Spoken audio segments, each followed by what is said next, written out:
Good morning students. बेटा अपना lesson 3 चल रहा था, ठीक है। चलिए अब आगे का अपन रीड करना शुरू करते हैं।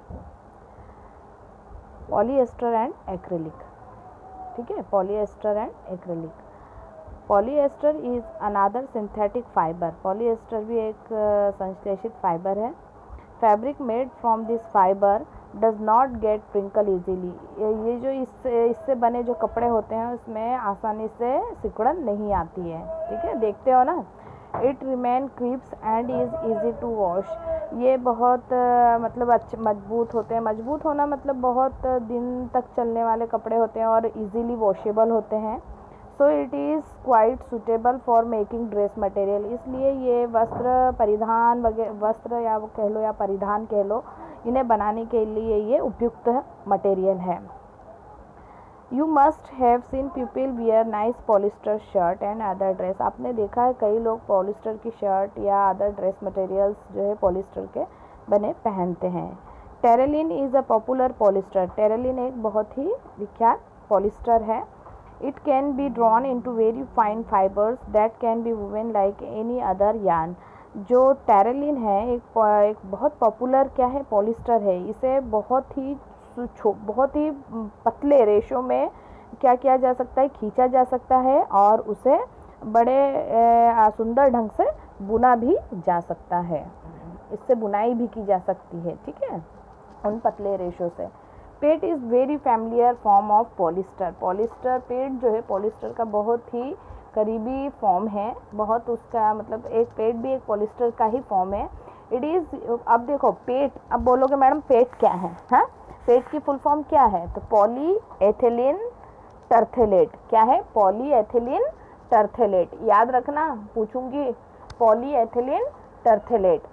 It is very familiar form of polyester. It is used for making bottle, utensil, film, wire and many other useful products. देखो पेट जो है पॉलिस्टर का ही एक फॉर्म है। इससे बहुत सारी हमारे लिए यूजेबल चीज़ बनाई जाती है, जैसे यूटेंसिल, लैपटॉप, आजकल बाउल वगैरह देखते हैं, बॉटल्स देखते हैं, ठीक है, फिल्म, वायर और भी कई ऐसे यूजफुल मटेरियल्स, प्रोडक्ट्स क्या करते हैं हम इससे तैयार करते हैं। Look around and make a list of things made of polyester. आप अपने चारों ओर देखो और उसकी एक लिस्ट बनाओ कि क्या क्या हम यूज़ करते हैं, हमारी यूजेबल जो वस्तुएं हैं, थिंग्स हैं, उनकी लिस्ट बनाओ। Polyester. Polyester is actually made up of repeating unit of a chemical called ester. देखो पॉलीएस्टर, इसको अलग अलग कर दिया है, पॉली प्लस एस्टर। ये भी एक क्या है, रिपीटेटिंग यूनिट से बना हुआ। केमिकल की रिपीटेटिंग यूनिट मतलब केमिकल की छोटी छोटी यूनिट्स को रिपीट करके जोड़ के एक बड़ी यूनिट तैयार की और इसे ही हमने क्या कहा, एस्टर कहा। Ester are chemical which give us fruit their smell. Ester भी एक केमिकल है जो फ्रूट में क्या देता है, स्मेल देने का काम करता है। Fabrics are sold by name like polycot, polywool, terricot etcetera. आपने कई ऐसे मार्केट में कपड़ों को बेचते, इन नामों के कपड़ों को बेचते हुए सुना होगा कि ये पॉलीकॉट है, पॉलीवूल है, टेरिकॉट है ना। As the name suggest there are made by mixing 2 type of fabric. अब इनका नाम इस तरीके का क्यों रखा गया, तो कैसे रखा गया, क्यों रखा गया और कैसे रखा गया, तो जब पॉलीकॉट क्यों रखा, polycot is a mixture of polyester and cotton. जब हमने पॉलिस्टर और कॉटन को मिक्स करके जो फाइबर बनाया उसको हमने पॉलीकॉट नाम दिया। And polywool is a mixture of polyester and wool. और पॉलीवूल जो है पॉलिस्टर एंड वूल का मिक्सचर है, ये ध्यान रखना है आपको, पॉलीकॉट और पॉलीवूल किसका मिक्सचर है, okay. We wear sweater and use shawl or blankets in winter. आपने ठंड में, अभी ठंड गई है, कुछ ही महीने हुए हैं ना, स्वेटर, शॉल, ब्लैंकेट्स ये सब का इस्तेमाल किया था, है ना, सबको पता है इसके बारे में। Many of these are actually not made from natural wool. क्या सभी ये सब हम नेचुरल वूल से ही बने हुए खरीदते हैं? नहीं बेटा, कुछ आर्टिफिशियल, जनरली हम आर्टिफिशियल वूल का ही मटेरियल खरीदते हैं। क्यों? क्योंकि नेचुरल वूल से बनी हुई चीज़ें बहुत महंगी होती हैं, ठीक है। दो दे अपेयर टू रिसेंबल वूल। ये जो हम लोग जितने भी ये सारी चीज़ें खरीदते हैं ज़्यादातर हम रिसेंबल वूल से मतलब आर्टिफिशियल वूल से बनी हुई चीज़ें खरीदते हैं। These are prepared from another type of synthetic fibre are called acrylic. और जो सिंथेटिक अपना जो फाइबर है वो जिससे ये तैयार की स्वेटर, शॉल, ब्लैंकेट्स तैयार किए जाते हैं उसको हम क्या कहते हैं? एक्रेलिक कहते हैं। ठीक है, ये सब एक सिंथेटिक फाइबर एक्रेलिक से तैयार किए जाते हैं। The wool obtain from natural source is quite expensive. जो नेचुरल सोर्स से वूल प्राप्त होता है वो तो बहुत ही एक्सपेंसिव होता है, महंगा होता है। ठीक है ना। Whereas cloths made from acrylic are relative cheap, और जो एक्रेलिक से बने हुए होते हैं वो क्या होते हैं? सस्ते भी होते हैं और टिकाऊ भी होते हैं। They are available in a variety of color, ये बहुत सी वैराइटीज़ और बहुत से रंगों में मिल सकते हैं। Synthetic fiber are more durable and affordable which make them more popular the natural fibre. अब देखो ये क्या है? ये सिंथेटिक फाइबर जो है मोर ड्यूरेबल है और अफोर्डेबल है, मतलब सभी लोग इसको अफोर्ड कर सकते हैं और अच्छा भी है। ठीक है, बहुत पॉपुलर है किससे? नेचुरल फाइबर के कंपैरिजन में जो एक्रेलिक है बहुत ही कंफर्टेबल है और चीप है, मतलब सस्ता भी है, आरामदायक भी है और अच्छा भी है।